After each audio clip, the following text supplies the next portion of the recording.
Hi, Catalina here, coming to you from actually our lovely LoanSense office.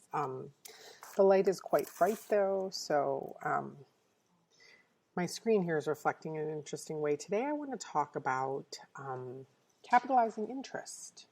What is capitalizing interest, and what is the Biden administration trying to do to reform the capitalizing interest on student loans? So first of all, what is capitalizing interest? Capitalizing interest, by the way, before I go into it, if this content is interesting, useful, please share it. Please subscribe to the channel. And of course, please spread the word. You know, as student loans, we get prepared to get kicked back into repayment. If there's anything LoanSense could do to assist, we're available, myloansense.com. But let me get to it now. What is capitalizing interest? Capitalizing, we can look up an official definition, right? Before I go into capitalizing interest definition.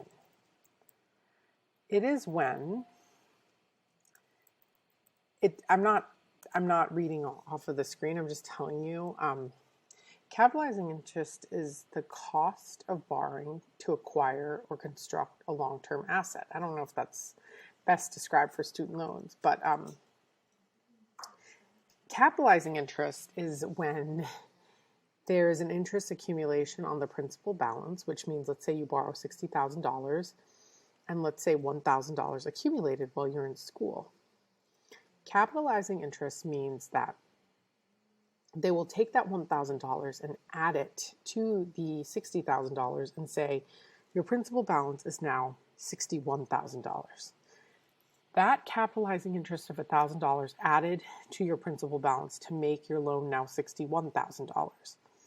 The reason that's so significant is because every annual year of interest that accrues will not be accruing. Let's say your interest rate is 6%.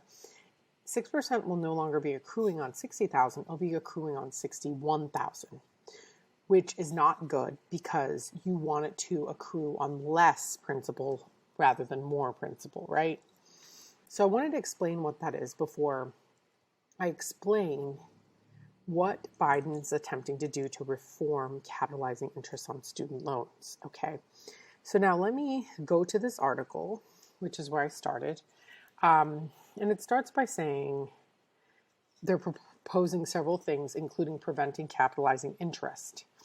So now that you know what capitalizing interest is, a lot of people do not, and I want to make sure to include a definition here.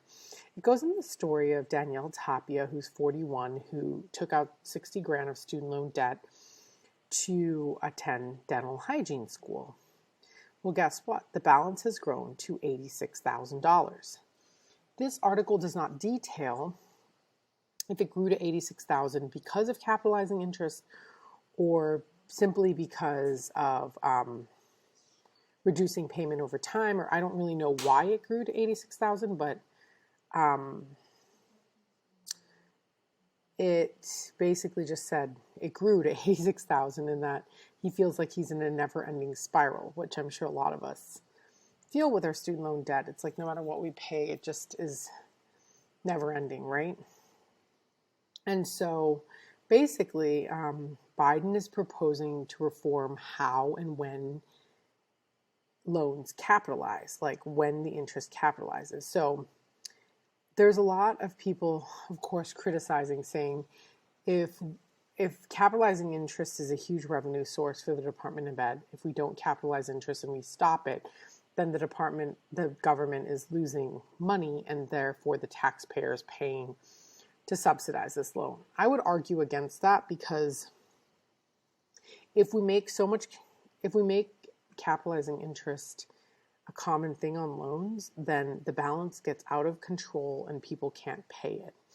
And when people can't pay it, they're likely to default. And when they default, that's more likely the taxpayer is going to have to pay the entire loan rather than just helping the borrower get an affordable payment, right? So that's one argument, but let's talk about this. The department is proposing to limit capitalization only in instances where it's specifically required within the Higher Education Act. So here are times where capitalization occurs, so you know currently.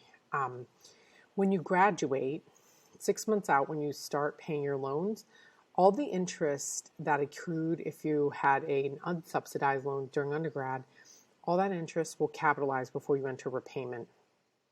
That's why you don't understand.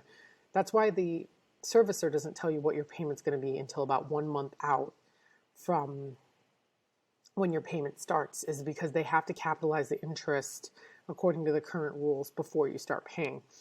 So the advice to people who want to pay off their loans quickly is you should go ahead and pay that interest before it capitalizes, before your 6 months starts. That's number one. Number two is if you enroll into an income-driven repayment plan and you don't refile your paperwork annually, that's also when interest capitalizes, okay? If you change plans from a standard to a graduated plan, interest also capitalizes.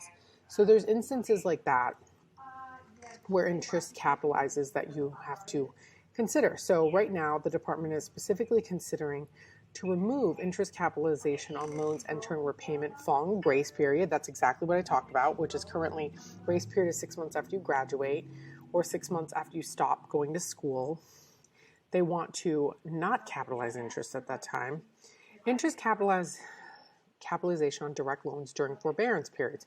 So if you forbear paying your loans for a specific amount of time before it enters repayment, it capitalizes at that point as well. They're trying to limit and stop capitalization at that point. Annual capitalization on unpaid interest when a borrower's income contingency repayment plan doesn't cover accruing interest. So this is for Parent Plus borrowers. So Parent Plus borrowers who maintain unpaid interest has capitalizing interest, which makes no sense because the point you're on an income contingency repayment plan is because you can't afford to pay the entire fully amortized student loan amount. Fully amortized means that if you take the loan plus all the interest and spread it over 10 years and you pay it all off, that's a fully amortized loan.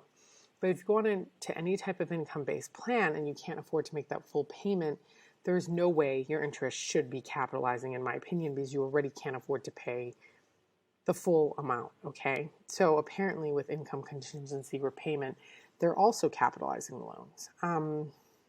Interest capitalization on default loans. Yeah, that's the one I talked about, where if you spend multiple months, 9 months essentially not paying, then your loan goes into default.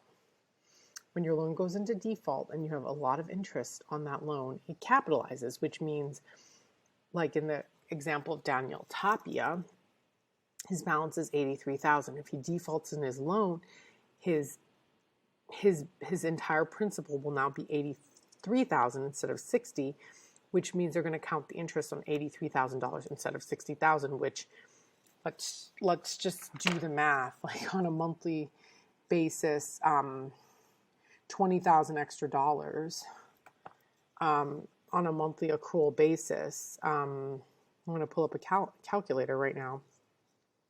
You have an extra $20,000, right?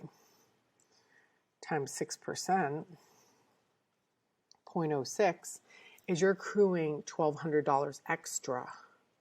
So of interest alone. So instead of counting it on $60,000, that 20 extra will cause an extra $1,200 to accrue in interest. That's a lot of money. So we really want to prevent interest capitalization, and I'm totally in support of the government of limiting interest capitalization, okay? Like eliminating it where they can. So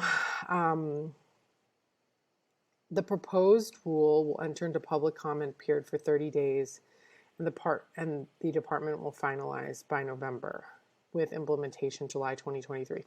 So I will leave a link. There's a public commenting period. So that means that when the public commenting period releases,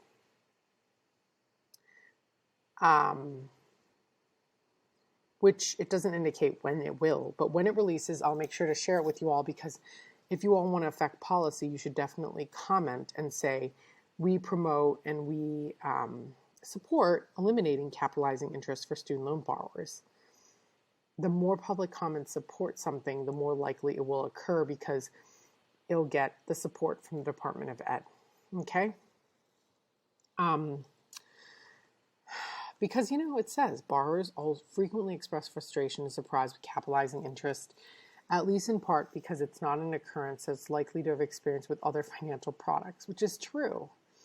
If you have credit card debt and you already have 32% interest, they're not going to be like, well, because you didn't pay the full amount for 3 months, we're going to count all your new balance towards accruing 32% interest on the original amount. Like, it just doesn't, they just straight up, they don't count more balance if you don't do a specific action and calculate 32% interest on like a higher amount randomly, right? So it's very true that it's not something that occurs on other products. It's not, it's a very frustrating part of student loans. So when public commenting opens, I will surely let you all know so you can publicly comment.